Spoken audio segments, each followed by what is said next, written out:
On a ce pouvoir d'influence et je crois beaucoup en la force du collectif pour mener cette transition ambitieuse.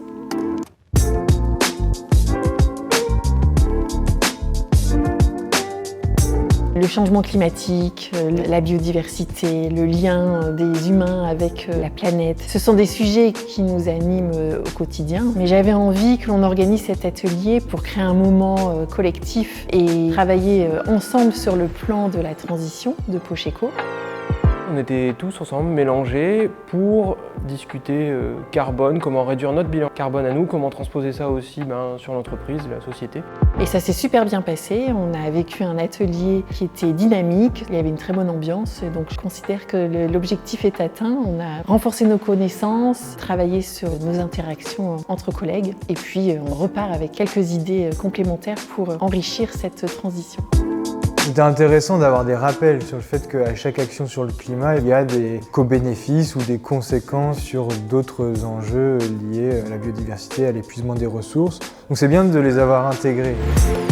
J'ai vraiment beaucoup apprécié le côté ludique de l'atelier. Ces questions carbone sous forme de jeu, je trouve ça hyper parlant, hyper clair.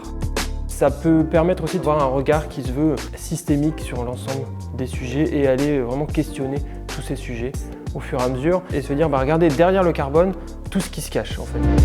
Pas uniquement sur du carbone, on est bien aussi sur le fait qu'à chaque action il peut y avoir des contreparties. J'ai bien perçu cette balance entre les actions individuelles et les actions collectives. Et vraiment là, le fait de le faire plus personnellement et mobiliser le collectif aussi, tous ensemble, c'était très positif et j'ai vraiment apprécié cet atelier.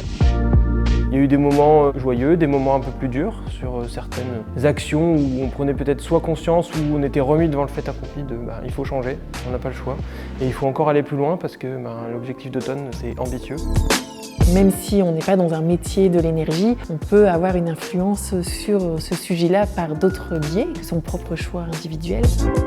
On peut réfléchir individuellement, mais c'est aussi le collectif qui va faire qu'on va réussir cette transition.